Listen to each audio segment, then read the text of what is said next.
So me and my mate out, we're just on the boat, doing another day of filming, and then as we're driving along, just out the corner of my eye, we see this bird, Seaeagle, just in the red, labelled it there, and I see he starts following the drone. Anyway, get up nice and close. Now look, drones don't have any audio, so I've added in some audio just to make this a bit more watchable, a bit less boring. Now, as we get around the corner, drone gets a little higher, that bird gets in real close. So I'm just slowing it down here for you. Tries to take a swipe at the drone. Now this is a wide angle lens, so this bird has actually got like just millimeters of the drone.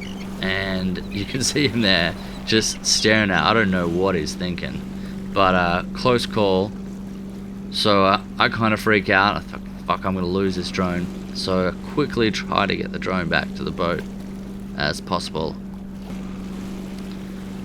And look, luckily we do have a safe landing, but that, as I'm watching from the boat, that bird just keeps trying to swoop it.